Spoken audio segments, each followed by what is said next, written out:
Bonjour, dans cette vidéo, je vais vous expliquer les réglages de base du variateur. Ce sont des réglages que l'on change rarement, mais qu'il faut correctement configurer, car ils sont importants pour protéger votre batterie, votre moteur et votre variateur.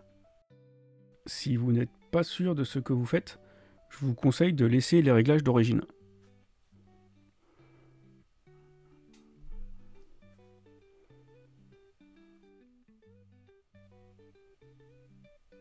Les paramètres que je vais vous présenter sont ceux du Hobbywing XR10 Pro G2. Suivant le variateur que vous utilisez, les termes ou les valeurs peuvent changer. On commence par le Running Mode, le mode Forward with Brake, qui veut dire en français marche avant et frein. Un coup de gâchette sur l'avant active le frein. C'est le paramètre que l'on va le plus utiliser car la marche arrière est interdite en compétition. Forward Reverse with Brake, c'est marche avant, frein et marche arrière. À utiliser lors des entraînements ou de roulage en loisir. Le premier coup de gâchette vers l'avant active le frein. Un retour au neutre et un second coup de gâchette sur l'avant active la marche arrière. Je vous conseille de choisir un des deux paramètres et de ne plus le changer, car en cas d'erreur ou d'oubli, cela peut vous coûter cher en compétition. Forward and Reverse, marche avant et marche arrière. Un coup de gâchette sur l'avant active la marche arrière sans activer le frein. Il ne faut jamais utiliser ce paramètre, car si vous le faites, vous risquez d'aller ramasser les dents de votre transmission en bout de ligne droite. Ce paramètre est à réserver aux crawlers.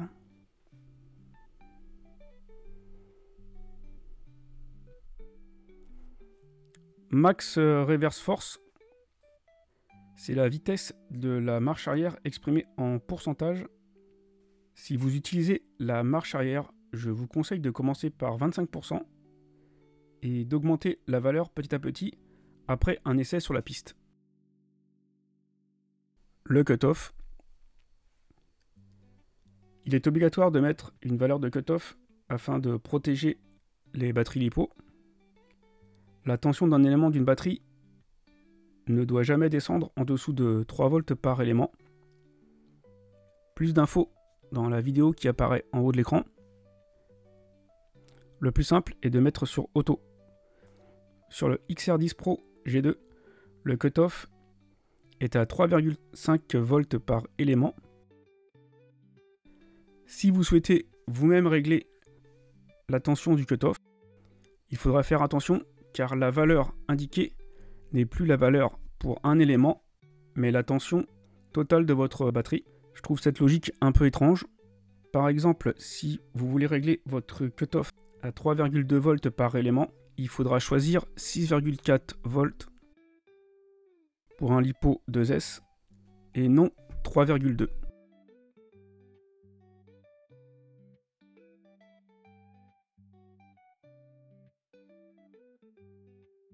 Le seul cas où vous pouvez désactiver le cutoff,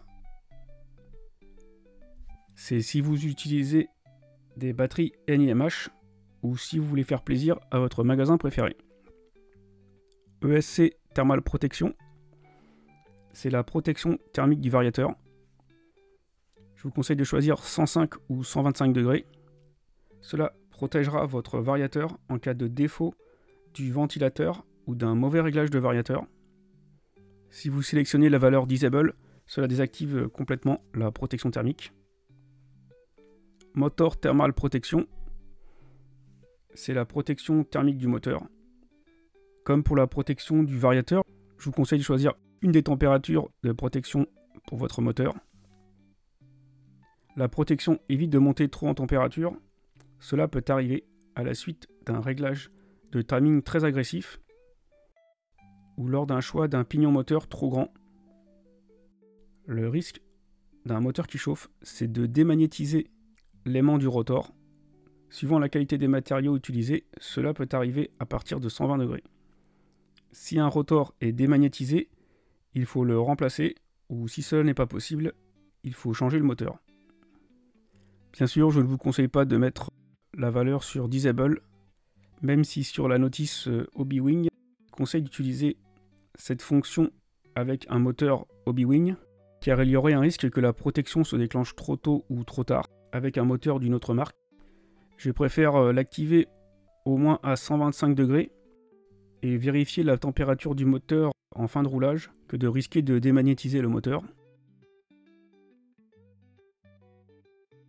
Bec voltage, c'est la tension du bec qui est comprise entre 5 et 7,4 volts. Si vous n'êtes pas sûr de ce réglage, je vous conseille de laisser à 6 volts. Car en cas d'erreur, vous risquez de griller quelque chose. Comme le bec alimente le cerveau, le récepteur et la puce de comptage, il faut donc vérifier la tension maxi acceptée pour chaque élément avant de toucher à ce réglage. Pour le cerveau, il suffit de vérifier la tension d'utilisation du cerveau sur la notice ou sur internet grâce à la référence du cerveau. Un cerveau dit HV peut être utilisé sous 7,4 volts et 6 volts. Sous 6 volts, il aura moins de couple et sera moins rapide. Faites attention, un cerveau de 6 volts ne doit pas être alimenté sous 7,4 volts, sinon il va cramer. Pour le récepteur, les récepteurs récents fonctionnent sous 7,4 volts. Si vous avez une radio un peu ancienne, pensez à vérifier la tension acceptée par le récepteur. Je le répète une seconde fois, si vous n'avez pas l'info ou un doute, laissez la valeur du bec à 6 volts. La puce de comptage ne pose aucun souci, car elle peut être alimentée jusqu'à 12 volts. Remote off. Je trouve cette fonction un peu gadget. Elle permet d'éteindre le variateur à partir de la radio en maintenant la gâchette en position frein plus de 6 secondes.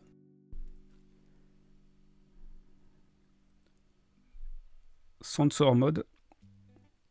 Le mode Full Sensored. C'est le mode à choisir pour tous les moteurs 2 pôles 540. C'est ceux qu'on utilise en compétition. En Full Sensored, on peut utiliser les différents timings électroniques. Le mode Sensored Sensorless Hybrid, c'est le mode pour les moteurs 4 pôles 550 qui sont interdits en compétition. Ils sont souvent utilisés sur les short courses et les trucks 4x4, ainsi que sur certains modèles RTR. Pour vous expliquer le fonctionnement de son mode, il fonctionne en mode sensor à bas régime et en mode sans sensor à haut régime. Si vous avez le moindre doute par rapport à votre moteur, je vous conseille de laisser en mode Sensored Sensorless Hybrid. On finit par un réglage simple, moteur rotation. Ce paramètre permet de choisir le sens de rotation du moteur. Une fois celui-ci installé sur le châssis, CCW c'est pour counter-clockwise sens anti-horaire et CW c'est pour clockwise sens horaire.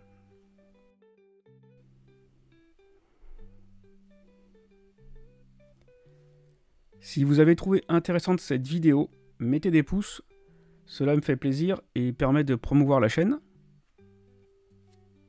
Abonnez-vous et activez la cloche afin de suivre les prochaines vidéos sur les réglages du variateur. Merci d'avoir regardé cette vidéo. À la prochaine.